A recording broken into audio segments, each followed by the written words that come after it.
Un débat pas comme les autres dans le face-à-face d'aujourd'hui. Débat autour des données, des formules en lien avec le volume et la surface de la Terre. Un débat hautement scientifique, mais avec une dose aussi de spiritualité. Le thème en réalité, c'est est-ce que les formules du volume et de la surface de la Terre sont exactes. Il y en a qui disent non. Il est certainement le seul peut-être à le dire. Et il y en a qui pensent que c'est exactement ça. Nous prenons simplement les caractéristiques physiques de la Terre. On nous dit que la masse globale de la Terre, en fait le volume, la masse de volumique globale de la Terre, c'est 5,515 fois 10 exposant 3 kg par mètre cube. La gravité de surface, c'est 9806,55 mètres carrés. En fait, ce sont des données très scientifiques. Et je peux revenir ici pour regarder encore très à côté ici, puisque je regarde ici sur Internet, les données physiques. Nous avons ici le périmètre équatorial, c'est 40 075 017 km. Le périmètre méridional, 40 007,864 km. La superficie, c'est 510 67 420 km². Le volume de la Terre, c'est 1,08321 fois 10 exposant 12 km3. Et la masse, c'est 5,973 6 fois 10 exposant 24 kg. Le polémiste est perdu dans ces chiffres. Voilà pourquoi il en appelle au professeur Moukson, bonjour. Bonjour. Et aussi au porte-parole de la PSV, du Cheikh Kinwandi, bonjour. Bonjour. Alors, le professeur Moukson nous dit que tout ce que je lis là, c'est du charabia, il y a des erreurs dedans, et lui, il veut révolutionner les choses. Donc, professeur Moukson, on vous écoute. Alors, oui, dire c'est du charabia, ça c'est trop dire, c'est rabaisser tous les génies qui sont passés, non? Et comme Gaston Bachelard dit, la science évolue par coupure épistémologique. Et donc, avec la science, les scientifiques du monde entier m'écoutent, on va voir est-ce que les données actuelles de la science, conformément à celles que nous avons en géographie, sciences géographiques, est-ce que les mathématiques actuelles cautionnent cela? Et c'est pour cela, lorsqu'on sait un peu le voir autour, lorsqu'on voit, par exemple, la superficie de la Terre, 510 millions de kilomètres carrés, environ, quelle est la formule qui permet de déterminer cette superficie? Et la formule, c'est la suivante, en considérant que la Terre est presque ronde, sphérique, légèrement, bien sûr, aplatie sur l'axe des pôles. Nous avons la formule 4pi r carré, si l'on considère que la Terre est sphérique. 4pi r carré, ça c'est le volume de la Terre, considérant comme sphérique. Et pour plutôt la surface, et pour le volume, nous avons 4pi tiers r cube. R étant considéré comme le rayon moyen de la Terre. Et je rappelle que ces formules existent voici plus de 2000 ans. Et c'est Archimède, le plus grand génie mathématicien, considéré comme le plus grand génie mathématicien de l'Antiquité, qui nous donne ces formules dans son traité de la sphère et du cylindre. Et c'est là où nous trouvons pour une première fois ces formules. Et on pourra bien creuser sur l'histoire de cette formule. Et juste en passant, il y a une relation entre le volume et la surface du point de vue mathématique. Si nous considérons que R, c'est une variable, lorsqu'on dérive la dérivée de V par rapport à R, nous trouvons bien 4 pi R carré. Donc, lorsque nous dérivons le volume de la Terre ou même de n'importe quelle planète, étant considéré que ces formules sont universelles, on retrouve la surface. Et donc, il y a une relation entre volume et surface. Et donc, dire, quand nous nous posons la question, est-ce que ces formules sont justes? Le problème est loin d'être technique, mais il touche les bases même de la pensée mathématique.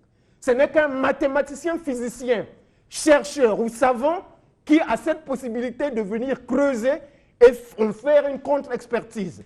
Voilà ce que je peux dire pour l'heure. Merci. Alors, déjà, un bonjour à tous les téléspectateurs.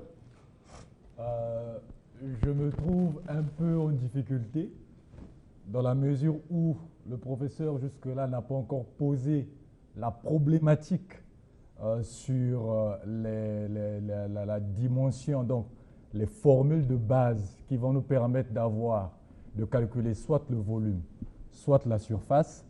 Alors, j'aurais du mal ici à commenter. Donc, j'aimerais, avec mon temps de parole, le donner encore au moins 2 à 3 minutes de plus pour qu'il puisse planter le décor. Et en fonction de cela, je vais apporter un commentaire par rapport à ce qu'il va présenter.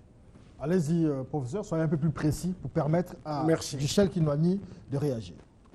Quand nous avons le rayon équatorial, le rayon par exemple moyen de la Terre, 6000, je peux le voir, le rayon moyen de la Terre, nous sommes à 378,117 km. Avec ce rayon, ou si l'on considère le rayon moyen, cette formule, lorsqu'on l'applique, nous trouvons autour de 410 millions de kilomètres carrés. Et en ce qui concerne le volume, connaissons le rayon moyen de la Terre, et en supposant que la Terre est presque sphérique, lorsque nous appliquons cette formule, nous trouvons le volume de la Terre. Voilà, sans ces formules, il serait impossible aux savants de déterminer la superficie de la Terre et le volume de la Terre. Et donc, si, en se posant la question, est-ce que ces dimensions-là mondialement enseignées sont justes, la question qui se pose, c'est de savoir est-ce que ces formules sont mathématiquement justes. Et donc, pour mon collaborateur, je crois que les choses sont claires comme le jour.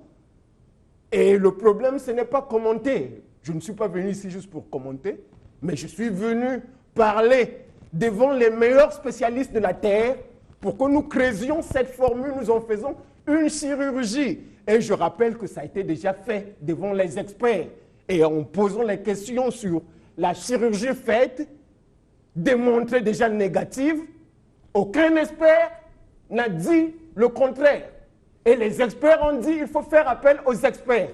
Et je crois qu'il est assez expert pour creuser la question. Et je rappelle que cette question-là a des impacts considérables dans tous les domaines de la science.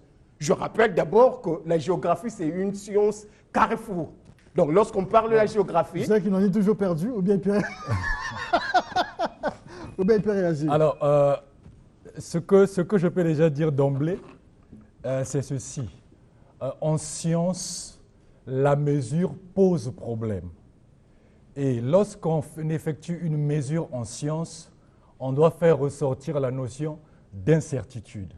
Donc, ce qui fait que le résultat scientifique n'est pas exact à 100%. Mais ce que fait l'homme de science, c'est d'apporter la réponse au moins à 99,99%.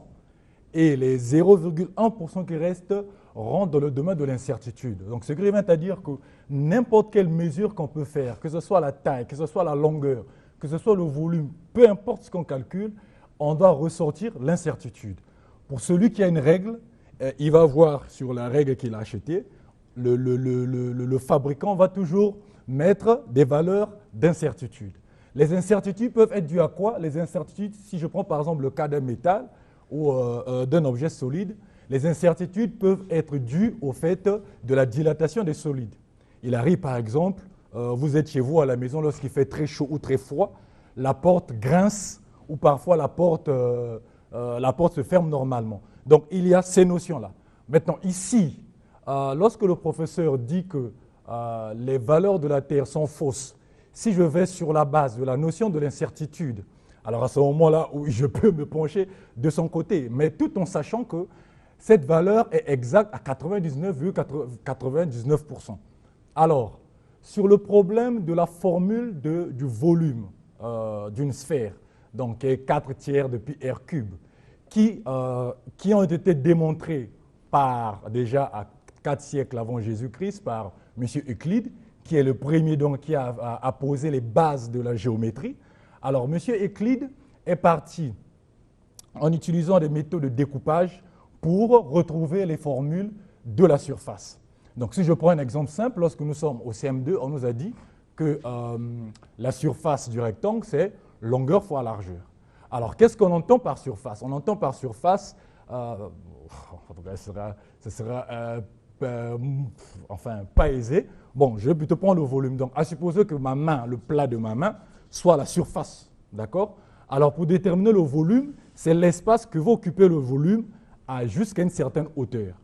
Donc, si je veux avoir, par exemple, le volume d'un cube, tout ce que je vais faire, c'est quoi? C'est la longueur du cube fois la largeur du cube, tout en sachant que le cube, la longueur et la largeur a la même valeur. Donc, à supposer que c'est A, donc je vais faire A fois A. J'ai donc la valeur de A au carré qui est la surface du cube. Non, plutôt la surface du carré. Alors, pour avoir le cube, je dois l'élever aussi à une hauteur A. À ce moment-là, pour avoir la formule du volume, qu'est-ce que je fais? Je fais A fois A fois A et j'ai donc la formule du volume. L'incertitude apparaît à quel niveau? C'est lorsque je mesure la dimension A avec une incertitude, alors je vais multiplier aussi ces incertitudes par 3. Alors, à ce moment-là, je prends en compte la valeur du volume que je viens de déterminer et je prends en compte la valeur des incertitudes qui sont dues à la mesure que je viens de faire. Si c'est dans ce sens-là, OK, il n'y a pas de problème. D'accord. Merci beaucoup. Je viens de suivre mon collaborateur, si je peux dire mon débatteur, M. Kinouani, religieusement. Il a parlé d'un problème d'incertitude qui existe en sciences et en ingénierie. C'est incontournable. Maintenant, quand il parle de 99,99%, c'est sur la base de quoi? C'est sur la base d'une formule considérée comme juste. Et je vous apprends une chose, et chose que beaucoup de mathématiciens partagent. Quand une formule mathématique est juste, elle l'est jusqu'à la fin des temps. Mais il y a certains mathématiciens qui ont refusé ça. Il y a par exemple Irmel Lakatos, qui a enseigné à London School of Economics, qui a dit que non, les mathématiques doivent être expérimentales parce qu'à un certain moment, on se perd dans les démonstrations. Et je fais mathématiques de l'ingénierie scientifique. Donc, avec la théorie, on doit passer à l'expérience et à l'expérimentation parce que les mathématiciens aussi se perdent. Et juste pour vous dire qu'il ne faudrait pas s'écarter du volume. Au lieu de discuter du volume d'une sphère, vous avez parlé du cube. Alors, c'est un peu loin et nous nous déplaçons même du sujet. On aurait pu gagner même en temps. Alors, je vais droit au but. La formule mondialement utilisée, je le répète, en considérant une sphère parfaite, ça c'est le volume 4 pi tiers r cube. Et sur la surface, lorsqu'on voit la surface, c'est la dérivée de V par rapport à R et nous trouvons 4 pi r carré. Bon, cliquez Congo, plutôt cliquez Afrique locomotive mondiale des mathématiques. Vous allez voir toute la démonstration sur Internet. Donc on n'a pas le temps de montrer, de faire la chirurgie de cette formule, c'est déjà montré que c'est faux. Et jusqu'alors, aucun scientifique, aucun savant mathématicien au monde n'est venu dire le contraire. J'arrive voir quand même. Lui veut voir. Que je puisse. Vous voulez voir alors. Exactement. Voilà. Donc, mais je crois que nous allons reprendre cela parce que ce n'était pas prévu. J'allais donner la formule Voilà, les la grandes meilleure. lignes. Voilà, oui, la meilleure formule. Sur les grandes lignes. Voilà. D'abord, on fait la chirurgie de cette formule. Rapidement montrer qu'elle ne tient pas.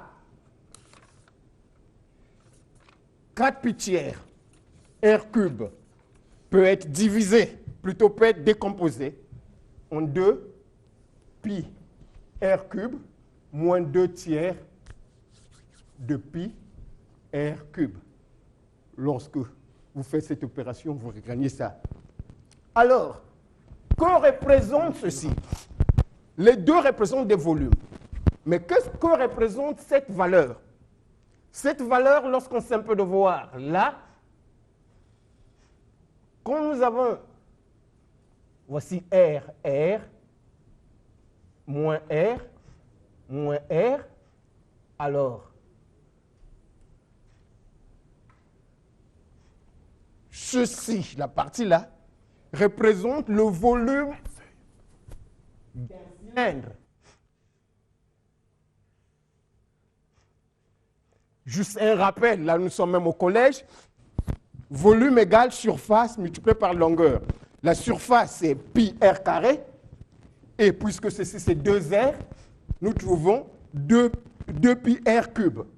Ce qui veut dire que lorsque nous ôtons une certaine quantité, un certain volume de notre cylindre, alors nous devons obligatoirement trouver ce qui reste sera donc le volume de la sphère. Alors, maintenant, que représente cette partie? Il faudrait donc faire appel à l'intégration. Lorsque nous voyons cette partie, on peut la décomposer sous cette forme. Pi moins r x carré dx. Quand vous intégrez ceci, on trouve ça. Ayez le temps de vérifier. Alors maintenant, le problème, que représente ceci? Cette expression pi, somme de moins r x carré dx. Lorsque nous appliquons le théorème fondamental de l'analyse, en oubliant d'abord pi, ceci représente une certaine surface. C'est la surface. Voilà. On rappelle que ça, c'est une parabole, mais parabole limitée entre moins r et r. Et nous avons cette parabole.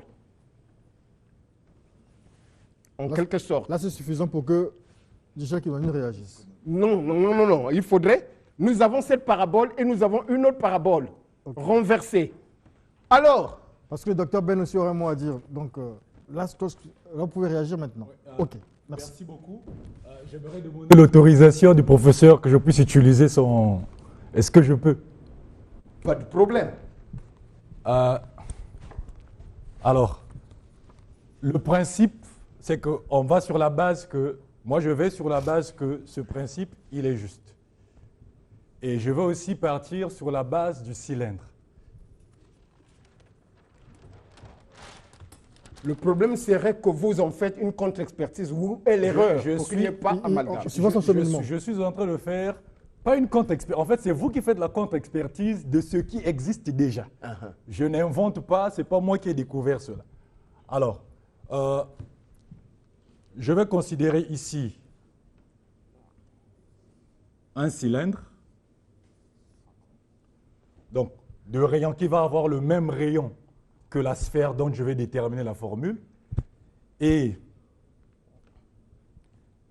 je vais, donc, dans ce cylindre, je vais mettre à l'intérieur, introduire à l'intérieur un cône, d'accord, de révolution qui aura la hauteur, donc, c'est-à-dire que la hauteur... Nous avons un problème avec la sphère. Non, mais je suis en train on va suivre Michel Kinoni. Voilà, donc, la hauteur est égale à R, qui est donc le rayon de la sphère, et le rayon, eh bien, c'est le même rayon. Donc, j'ai ici mon cône. Alors, je vais sectionner mon cercle. Je vais sectionner mon cercle. Donc, je vais avoir un demi-cercle. Alors, il y a un scientifique, donc on va aller plus vite puisque j'ai des notes ici. Il y a un scientifique italien qui avait émis le principe, ou le principe qu'on appelle de Cavalieri, qui dit ceci. Si deux volumes, donc si deux solides, pour que deux solides puissent avoir le même volume, il faudrait que les plans des sections de surface qui les coupent au même niveau puissent avoir le même R, donc la même surface. Et c'est le principe de cavalerie qu'on va utiliser ici pour retrouver ici la formule de la demi-sphère. Alors, qu'est-ce que je vais faire? Alors, donc ici, j'ai mon rayon, j'ai le centre R. Ici aussi, j'ai la même chose. Alors, je vais supposer à une certaine hauteur Z, alors, non, en chimie, non, à une certaine hauteur Z, d'accord? Je vais donc faire une section comme ceci, et je vais aussi faire une section. D'accord? Alors, l'air, donc la surface, d'accord, de mon demi-cercle ici, va être égale à la surface de ce cylindre, puisqu'ils ont le même rayon. Je ne sais pas si vous me faites comprendre. Ils ont le même rayon. Alors, c'est quoi le volume? Le volume, c'est le balayage. Donc, la surface balaye ceci de haut en bas. Donc, ça veut dire que la hauteur va varier de 0 jusqu'à une valeur maximale qui est R, d'accord, qui est donc le rayon. Alors, qu'est-ce que je vais faire? Ça va donc dire qu'à partir d'ici, il y a une relation qui va apparaître. Ça, donc du centre vers la périphérie du cercle, c'est toujours le rayon, d'accord? Ici, jusqu'ici, on a une certaine hauteur H. Et ici, on a le rayon de la sphère qui varie. Donc, je vais appliquer simplement pour le cercle. Alors, son rayon va varier comment? Donc, j'ai le cylindre ici. Alors, si vous regardez le cylindre comme ceci, vous allez voir qu'en fait, plus on va vers le bas, d'accord? Comment on appelle ça? La surface du cylindre ne varie pas, mais plutôt la surface du cône va varier. Donc, plus je vais monter, plus le rayon va augmenter. Alors, ça donne quelle impression? Ça donne l'impression, donc là, je vais du bas vers le haut. Alors, c'est la même chose ici. Ici, c'est le 0. Plus je vais descendre, plus le rayon va partir d'une valeur 0 vers une valeur supérieure. Donc, on enlève les intégrations, donc je pose juste la formule. Rapidement poser la formule. Donc, on va clore. Le volume de la demi-boule sera égal à quoi? Au volume du cylindre moins le volume du cône. Le volume du cône, il est connu. Donc, le volume du cylindre, c'est quoi? C'est pi r carré fois h. Or, h égale à r, donc ce sera pi r au cube. D'accord? Moins le volume du cône. Le volume du cône est connu, c'est 1 tiers de pi r au carré fois h. Or, le h, c'est toujours r. Donc, ce sera ici r au cube. Qu'est-ce que je fais? Relation simple, 3 fois pi r carré moins pi r cube. Non, 3 fois pi. Donc, ici, j'aurai 3. Qu'est-ce que je dis? Voilà. Donc, j'aurai ici 2 pi r au cube, qui est le volume de la demi-boule. Et pour avoir le volume du cercle, qu'est-ce que je fais? Je fais le volume du cercle fois 2. Et si je fais fois 2, j'ai 4 pi tiers r au cube, qui est le volume de la sphère. Et par cette relation, je retrouve le volume de la sphère. Et l'expérimental peut avoir la même chose si vous utilisez, vous remplacez R par les valeurs, vous aurez donc, la même chose. s'embrouille? Le professeur s'est embrouillé par les mathématiques parce que les mathématiques, plus vous les manipulez, plus ça peut vous amener à créer des êtres qui n'existent pas. Alors que ceci est confirmé par l'expérimental. C'est là où j'ai même pris l'exemple, puisque c'est sur les mêmes bases qu'on a trouvé les volumes de la pyramide, plutôt que ce soit de la pyramide ou du cube, c'est sur les mêmes principes et l'expérimental le prouve. Si j'ai 1 litre, je le mets dans une sphère à contenance de 1 litre, j'aurai les 1 litre à l'intérieur. Donc je pense que à ce niveau-là, il n'y a pas de problème. Vous aurez la parole tout à l'heure. Docteur Ben Youssef, vous avez une minute pour nous. Je pense qu'on va ouvrir ce débat parce que ce n'est pas une petite affaire. Vous avez une minute pour essayer de faire une synthèse certainement. Merci beaucoup. Vous savez, les mathématiques... Très rapidement. Les mathématiques ne sont pas comme les autres sciences. J'ai suivi les deux débatteurs. Ils ne se sont pas très bien préparés sur ce sujet-là. Parce que vous voyez là, ils tâtonnent de part et d'autre là pour nous partir sur les démonstrations réellement de façon résumée. Le schéma que aborde M. Duchel, c'est le schéma qui est abordé par tous les scientifiques actuellement, c'est-à-dire les contenus. J'ai dit ici, lorsqu'on a présenté ce débat ici, on ne peut pas calculer le volume d'une sphère tout en la considérant comme une sphère. En principe, dans l'esprit des scientifiques, ils considèrent la sphère comme une boule. Par rapport à sa masse, lorsque vous la placez dans un cylindre, effectivement, le contenu de ce cylindre-là, c'est le liquide qui est à l'intérieur du cylindre qui permet aux scientifiques de déduire le volume de la sphère. En principe, en elle-même, on ne pouvait pas arriver. Maintenant, à entendre Duchel, il est sur la bonne voie de la démonstration. C'est vrai qu'il y a un peu quelques petites lacunes. Sinon, la démonstration, c'est celle-là qui peut aboutir à une solution. Merci beaucoup pour toutes ces précisions, Duchel Kinwani, Dr Ben Youssef, professeur Moukson. Nous allons vous regarder, pas de souci. Vous allez avoir le dernier mot de ce face-à-face. Je pense qu'on va faire un méga face-à-face. On est obligé de faire un méga face-à-face, soit dans la salle de spectacle, soit on cherchera un lieu quelque part. Exactement. On pourra enregistrer, sinon on le fera en direct. Mais il nous faudra, pour des scientifiques qui peuvent nous aider, des gens de sciences, des mathématiciens, etc., on a besoin des cercles, vous avez déjà tous ces objets-là. Voilà. On a besoin de ça pour avoir une démonstration, pour avoir un face-à-face pratique. Voilà. Parce que là, théoriquement, on a du mal à comprendre, mais il nous faudra des éléments pratiques pour faire comprendre. Tout ce qu'il faut, c'est vous les spécialistes, dites-nous ce qu'il faut, on va les chercher, on va trouver, et si vous pouvez les trouver, s'il y a des gens qui peuvent les trouver, il n'y a pas de problème. Alors, professeur Moukson, vous voyez que le docteur Bosco Ben Youssef et Duchel Kinwani, qui est biologiste en réalité de formation, docteur Bosco Ben Youssef, qui a aussi des connaissances dans les sciences, vous disent que vous n'arrivez pas à nous démontrer finalement que dans les données actuelles, données physiques, de la Terre, il n'y a pas d'erreur. Vous vous dites qu'il y a une erreur, il y a des erreurs, mais vous n'arrivez pas à démontrer ces erreurs-là. Vous avez 2 minutes. En fait, 2 minutes pour réagir. Nous reviendrons dimanche. Merci. Je tiens à souligner une chose. Ce n'est pas sa spécialité, les mathématiques. Il fait de l'à peu près. Il fait de l'à peu près. Et il faudrait un méga face-à-face où il y a des spécialistes, j'ai toujours insisté. Mais il est spécialiste aussi. Ce n'est pas sa spécialité, les mathématiques. D'accord, ok. Et il est certainement biologiste, ce n'est pas sa spécialité.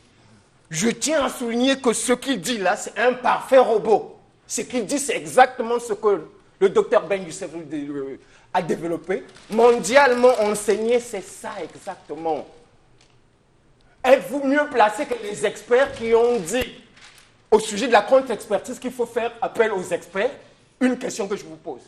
On prend au moins le temps de discuter devant les experts. Ça, ce n'est pas, comme j'avais dit, il faudrait qu'il y ait des experts qui viennent. Alors ici, juste une manière de dire quelque chose là, la démonstration est basée sur l'outil le plus puissant en mathématiques, le calcul infinitésimal. Et lorsqu'on sait un peu de voir, nul ne peut dire que ceci représente déjà le niveau de la première. Ça représente une surface qui est entre R et X carré. Nul ne peut dire le contraire. Réaction, rapidement. Déjà, nous sommes au niveau des cercles. Donc, si c'est la formule de la surface, forcément, on va faire ressortir la notion de pi et du rayon. Et de ce que je suis en train de vouloir dire, puisque le professeur Moukson parle d'experts, j'ai fait, avant de venir pour préparer l'émission, j'ai recherché sur Google un article scientifique produit par le professeur qui faisait état de cette démonstration. Je n'ai pas vu ça, je n'ai lu ça nulle part. J'ai cherché toute publication scientifique allant de cadre avec... Donc, je pense qu'aujourd'hui, le professeur, s'il y a peut-être un conseil à le donner, c'est aujourd'hui de faire publier ces Merci beaucoup. On nous signale que c'est la fin de ce face-à-face. Merci au docteur Ben, merci au professeur Moukson, merci à Duchel Kinwani. Nous allons organiser, comme on a dit, quoi, un méga face-à-face pour essayer de chercher, toujours à la recherche de la vérité. Merci beaucoup à Thomas Milandou qui nous suit depuis le Bénin. Merci au docteur, le révérend docteur Leka Kapea depuis la Chine. Merci à Didier Pina-Silas en France. Merci à tous ceux-là qui nous suivent, Nancy Ndoudi, Danivon Loubaki, Osgalen Oyonos et tout ça, le staff du Studio 210. On vous dit merci partout où vous vous trouvez. Merci aussi à la méga équipe du Studio 210, Raph Okemba, Victorien Okombi, Rech Moussa, Rana, des caméramans, en fait j'oublie les noms, Salvador, Tandy Mangani, des Kambi qui me regardent parce qu'il se dit pourquoi tu ne cites pas mon nom, Kishala le photographe, Marina Buesso, Thomas Serge Kivoulé, Isis Sonyangé, Marielle Bakatoula, joyeux anniversaire qui est à la maison. Vous voyez que le journal des religions ne le fait plus trop parce qu'elle était malade, mais elle se rétablit. Voilà, ils sont nombreux. Jean-Claude Gabiza, Ozem Vembe, Gédéon Diaoumba. Et on va dire aussi bonne fête des pères à monsieur le ministre de la Communication et des Médias, monsieur Thierry Lézin Mongala, qui est porte-parole du gouvernement. On espère qu'ils nous aideront aussi à organiser ce méga face-à-face. Là, le ministre de l'Enseignement supérieur, Madame Adouki. Et de la recherche scientifique. Voilà, le ministre de la Communication, le ministre de la Culture. On a besoin d'organiser ce méga face-à-face. Mais on verra bien comment ils pourront nous aider. Et on salue aussi le directeur général de la télévision nationale congolaise, M. André Mbele. On vous dit merci, merci. Bonne fête de père à tout le monde.